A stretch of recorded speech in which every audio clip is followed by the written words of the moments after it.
By 1922, all the things I described that Mr. Stewart had accomplished in his life wasn't quite enough. He decided he needed a hobby as well, and he thought he would get into horses. And so he built the Hippodrome, or had the Hippodrome built in 1922. And you can see this picture is probably 1923, the summer after. And here you can see the big lawn as it was in fruits and vegetables, that it wasn't just a pretty flower garden, that it was actually a working garden. I will point out, though, that all of the white fencing around the garden were rose arbors. It was a pretty dramatic view. There was a large stable attached to the Hippodrome just off to the right. I'll show you a picture of that a little bit later. Well, Mr. Stewart wasn't just going to have average horses. He went around the United States and Europe, and he collected some of the finest horses he could buy, and they would put elaborate horse shows on in the Hippodrome. Now, at this point, Mr. Stewart's approaching 70 years old, and he's not so inclined to want to ride on top of a horse anymore. So he had riding horses, but some of his favorites were the carriage horses. And this is out in front of the Grey Gables. And if you look closely enough, you can see that's actually two horses rather than one. They're so finely matched, it kind of looks like one horse with two tails. So a lot of the shows were with the carriage horses in the Hippodrome and other places. And so therefore the reason for the collection of carriages here at Carnation Farm, that was to display Mr. Stewart's horses. Here you see, he would put on these elaborate shows every summer. This is 1934, and he's putting on a show to benefit Children's Hospital in Seattle. You notice Mr. Stewart always wore a carnation in his lapel.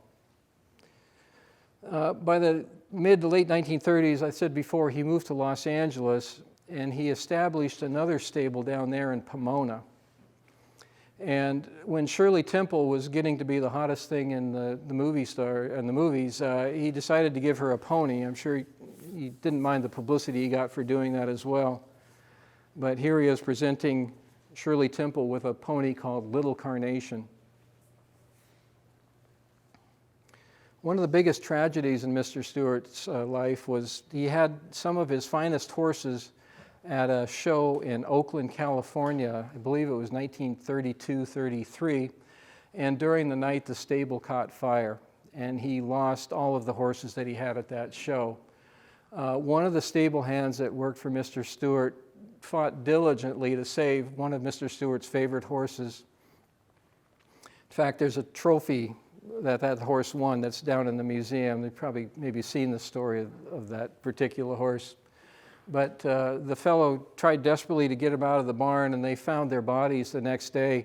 The fellow still had the buckle from the horse's halter in his hand. And we're going to change directions again. This is, we call it Grey Gables today. Back in the early days, I don't remember ever calling it Grey Gables. It was always the Stewart's house, or Mr. Stewart or Mrs. Stewart's house. I don't know where the name Grey Gables, when that came about exactly, but I don't think it was a long time name. And here we see some of the Stewart family members. This is the next generation. You got E.A. and Mrs. Stewart. And then to the left, that's Nan Fullerton Stewart. That's E.H.'s wife, Bridget's grandmother. The fellow to the left of that is Hadley Stewart. That's Bridget's father. And then on the right, you have Fullerton, and the youngest is Dwight. Dwight all three sons were executives in Carnation at one time, but Dwight was the last Stewart family member to be president of Carnation Company. There's a lot more that could be told from that, and that's probably best you get that from Bridge rather than from me, because he would be able to tell you much more about that. This is Nan Stewart during one of the horse shows. This is taken just below where the dining center is today. She loved the horses. She was a pretty exuberant, fun-loving person. Her husband tended to be a little more dour, E.H. Stewart, and so she was kind of a good balance for him. In 1937, E.H. Stewart was away with the three boys on a fishing trip, and Nan Stewart died in her sleep in the Grey Gables. Of course, this was a devastating blow to the family, and I think it was particularly hard on E.H. Stewart. Again, Bridge could answer all these questions better than I can. But in 1938, he had this stone chapel built in the town of Carnation in her memory. That's the Nan Fullerton Stewart Memorial Chapel. It's still probably the best or nicest building in the town of Carnation. And another quick change of directions here. This is the Carnation Girls. In 1929, Carnation Company made its first venture into a non-dairy company when they purchased the Albers Brothers Milling Company, which is a West Coast cereal and animal feeds company. Albers Feeds and Albers Cereals. One of the brands they had was called Carnation Mush. And I know Mr. Stewart was always a bit upset that they were using that name. I mean, it was legal because it wasn't a dairy product, but it probably had something to do with the eventual purchase of the Albers Brothers, was maybe just to get that name back. Well, in the early 1930s, Albers started working on a new pelletized dry dog food. It was kind of a new concept. And so about 1933, 1934, they built the kennels at Carnation Farm to test that food.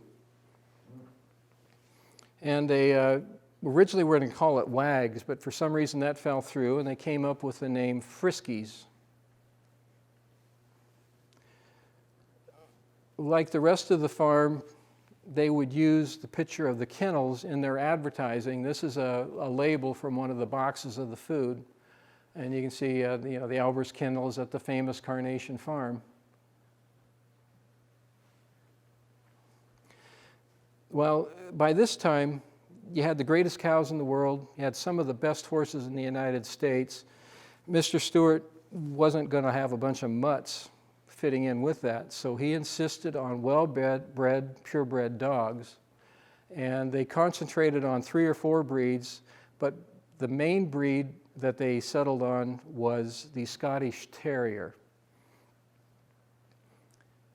They would not only test the Friskies products, make sure that it was healthy and nutritious, but they would take these dogs in and show them around the country, partly to display how great the Friskies dog food was. 1960s, a Scottish Terrier from the Carnation Farm Kennels won Best in Show at Westminster, was the top dog in the country for that year. A couple years ago, there was a Scottish Terrier, again, that won Best in Show at Westminster. It was a direct descendant of the dogs from Carnation Farm. In fact, they used the same leash that they used from the dog in the 1960s. I threw this picture in here to show you the kind of the backside of the kennels, but primarily I wanted to show you the stables buildings that were attached to the Hippodrome at that time. The only building still remaining from that is this little section out here where the carriages were kept. In the 1990s, that building was picked up and moved into the middle of the parking lot where the storeroom, or there's a generator, I'm not sure what you call it today, Kurt. Powerhouse 2, yeah. So that's still part of the old original stables. By the time I started working here in 1973, the horses were all gone by that point. I think the final horses left in the early 1970s, and those were mostly just for the Stewart family at that time. They were no longer showing them. But the stables were empty by the 1970s, and we filled it up with dogs. We had Scottish Terriers in there. We were doing a crazy study. I don't know if I really want to go into that, but in the 1970s, somebody came up with the idea of let's add a hormone to the dog food to keep the dog from coming in heat so you don't have to have it spayed. And they came up with the name Lady Friskies for it. And we tested that for 10 years at Carnation Farms before the FDA said you can only do it with a veterinarian prescription. You can't sell it on the supermarket shelf because they were afraid women would buy it and thought that it was kind of a nightmare. I spent 10 years of my life working on that. During the 1970s, pet food sales expanded, and so the stable buildings were torn down and the kennels were expanded all the way over to the Hippodrome. We used to house 350 dogs there, and that was a pretty noisy place to be when you got the dogs upset. I still have ringing in my ears, I think. The farms had greenhouses as well. The gardens used to grow all of their own plants. In fact, they used to show plants at flower shows. The tuberous begonias from Carnation Farm were famous. And back in the 40s and 50s, up into the 60s, orchids from the Carnation Farm greenhouses were much in demand. Well, in the old days, dog food used to say quite often in small print, you know, for dogs and maybe cats too. It didn't say maybe, but it said and cats as well. And the assumption was that anything a dog would eat would be okay for a cat. Nobody had really tested it. Well, in the late 1940s, early 1950s, they came up with this new product called Little Friskies. They thought they would, for small animals, and they thought, well, they'll go ahead and they'll put cats on the label in a more prominent position. And to test it, they came down to the barns here and they gathered up a bunch of the cats that used to hunt for mice in the dairy barns, and they brought them up and they put them in a storeroom in the kennels. And they began testing the product, and from that they developed Little Friskies cat food. That was one of the first commercial cat foods that I know of. By the 1970s, the Friskies products had taken off to where sales of Friskies was much higher than anything Carnation was doing with dairy products. In fact, when Nestle looked to buy Carnation in 1985, one of the things they were particularly interested in was the Friskies pet foods, which we thought was great until they decided, well, this isn't big enough, and they moved it all out. But so by the 1960s, Friskies cat food had begun to take off. It was quickly becoming one of the highest selling cat foods in the United States, and they decided they needed to build a facility just for the cats. Had to get more exclusive testing done on cat food. Well, E.H. Stewart, he loved the dogs, but he really hated cats, and he didn't want them anywhere near his buildings here on the hillside. So he said, you can do that as long as you put it down in the valley. And the original Kateri is this building right here. And he said, I don't want any windows because I don't want anybody to look in there and see that I'm running a cat house. So any of the windows on that building you can't see in except for the doorway at the entrance. Cat food exploded. This is in the late 60s they built that building. The sales just exploded. That within a couple years they added the wing that was the old archives building, and between those two buildings we used to house 500 cats. The buildings off here are the old Albers milling buildings. We used to house the calves, and there was rabbits and chickens and mink for a while and hogs, and they did all kinds of testing on cattle feeds down there at that area. That building caught fire in August of 1978, and so that's why there's a big open gravel area there today.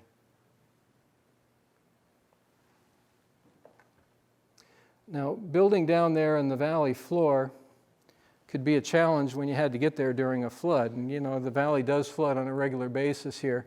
So all of the people that worked down there had to be shuttled down by boat. You can see that Mr. Stewart was wise not to proceed to build his main buildings down there in the valley floor.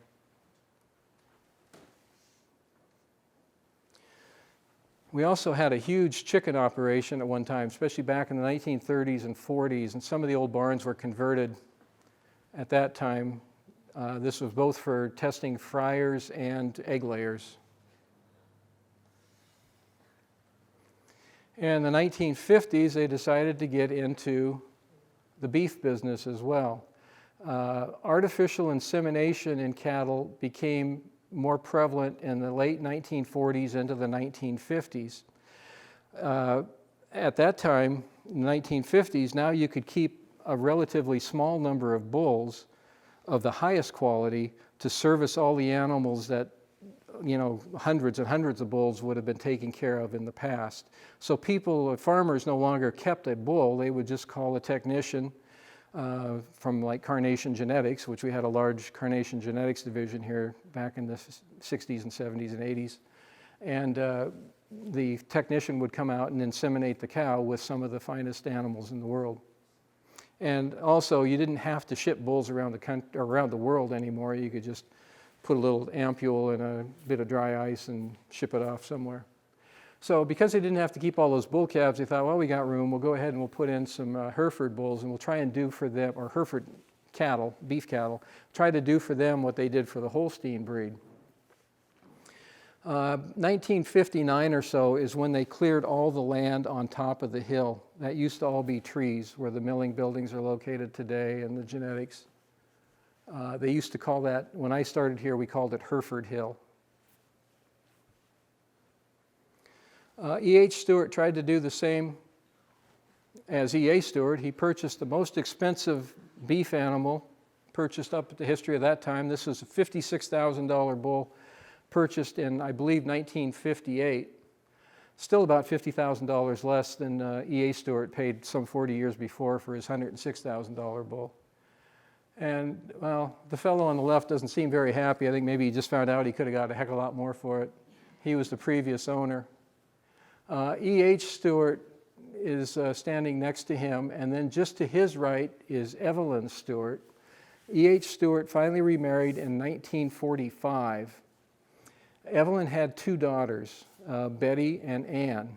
And I think probably most of you or all of you know Ann Lucas, and that's Ann's mother. I always say for $56,000, you think they'd put a little longer legs on that thing, but it looks like a big coffee table or something. We're going to do a quick story on a little bit of publicity stunts that were done for Carnation Farm. This is 1929.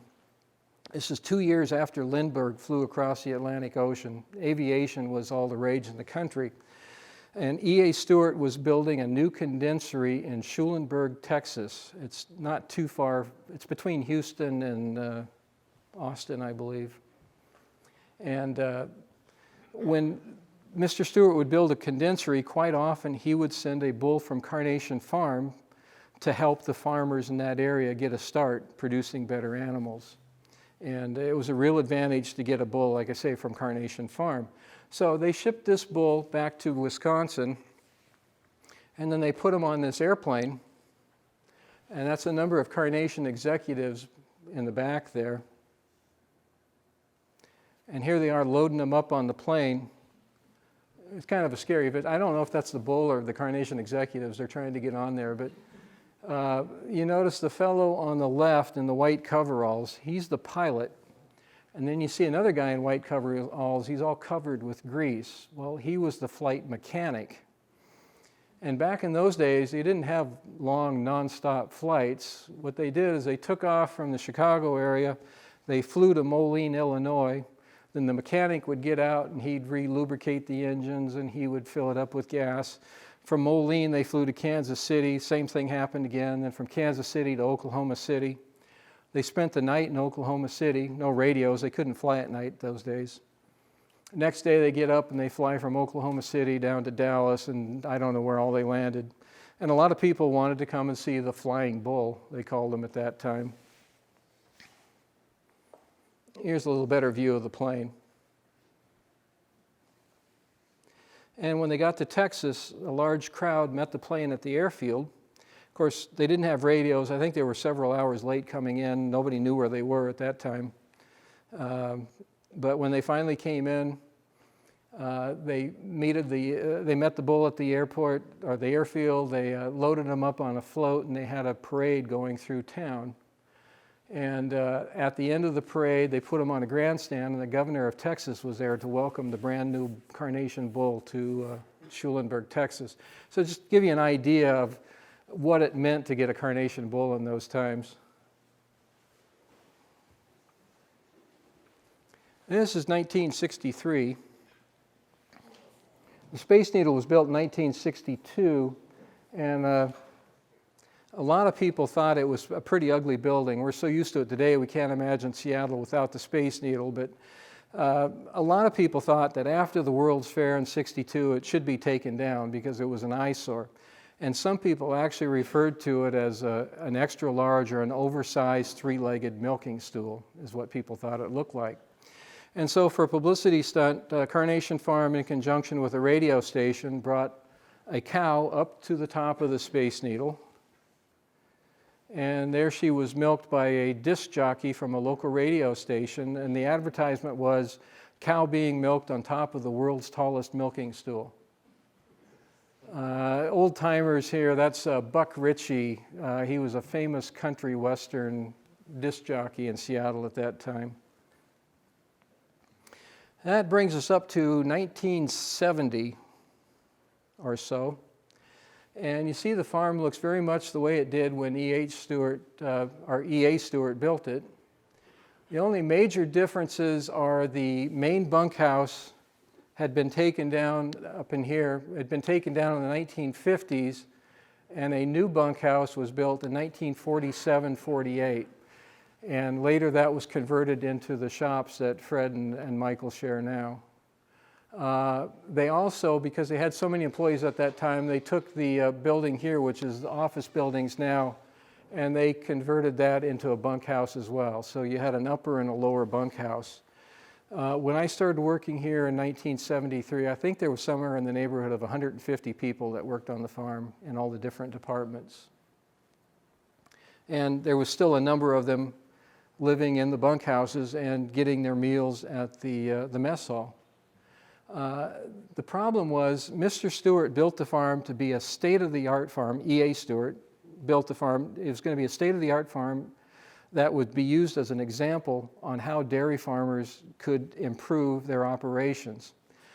Well, by the 1970s, we were still doing things here pretty much the same way they were done in the 1920s and 30s. A lot of manual labor. It really wasn't an example anymore for farmers. It was more of a historical farm.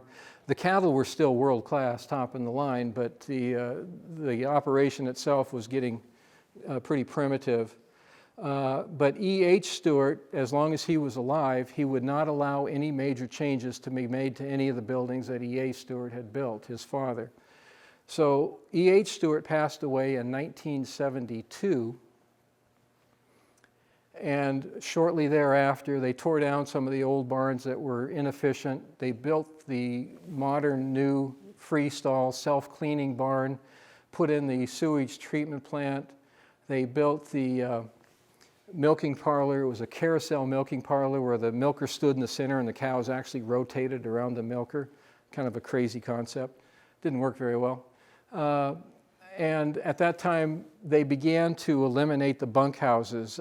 They didn't kick anybody out, but they did eliminate feeding them. They had to get their own food after that, and they didn't hire any new employees to live in the bunkhouses. So by matter of attrition, it took about a decade or so before some of the old bunkhouse men were all finally gone, and nobody lived on the farm other than the farmhouses that are still here today. So Fred's shop was converted to a shop in about 1974, 75. Maybe you remember Fred. At that time, they expanded the 76. Before 76. Yeah. That's when they tore down the stable buildings as well, and they put in the expansion to the kennels. They expanded the Kateri. Okay, this is going to be very brief here. This is the managers of Carnation Farm. This is Alfred Gormley with Segis Peter G. Prospect. Again, I want you to see how tall he is next to her. Alfred Gormley started working here in 1915 as a teenager. He impressed Mr. Stewart with his knowledge of cattle. He started out like any teenager with a shovel and a broom cleaning up after the cows. And one day Mr. Stewart was going through the barn with some guests, and the guests had asked about a particular cow. And the farm manager at the time was going through a book trying to find out, you know, the records for this particular cow. And Alfred Gormley said, oh, that's cow number so-and-so, and she produced so much milk last year, and she has so much butter fat. And he knew everything about that cow. Well, that struck E.A. Stewart, something he needed to pay attention to. So he came back later in the day, and he caught Alfred Gormley, and he started asking him about other cows. Well, he had memorized the names, records, every important detail of every cow in the barn. And Mr. Stewart was so impressed with that within a few years he made him manager of Carnation Farm. By 1929, he made him a vice president of one of the divisions of Carnation Company. 1955, he became the first non-Stewart family member to be president of Carnation Company. I was always told as a kid working here that, you know, I started out the same way, shovel and a broom. And they would tell you about this story about E.A. Stewart. Say, well, you know, this guy started out just like you did, and he made it all the way to the top. So it was an incentive. It didn't work for me, but I don't know if those kind of stories work anymore. But okay, the fellow on the left is Rube Everly. He managed the farm from 1929 till 1946. 1946, Russ Pfeiffer came on scene. Fred, you remember Russ? He was responsible for modernizing the farm in the 1970s. And he left in the early 1980s, and then Dave Owens came on. And I've been telling you all along, you know, look at the size difference between the people and the cow in the picture. And I just wanted to show you that's Dave Owens with a modern Carnation cow. And how much the breeding over the years increased the size of the cattle. I was always amazed going through the barns at Carnation Farm how tall the cows were. And breeding cows that produce more milk, you breed bigger cows. Dave Owens started here, like I say, in the early 1980s. His background was in the genetics division, or the artificial insemination of cattle. In 1985, Nestle purchased Carnation Company. That really changed everything for us. Shortly after the purchase of Carnation Company, Nestle sold the genetics division. Then they sold the milling division. In 1990, they moved the Friskies pet food division to a new facility in Missouri. We packed up all the dogs and cats about 1, 2 o'clock in the morning, and we put them on a chartered DC-8 and shipped them back to St. Joseph, Missouri. There was about 300 dogs and 500 cats at that time, so quite a few truckloads of animals being brought to the airport. They say it was the biggest shipment of domesticated animals in history, I believe.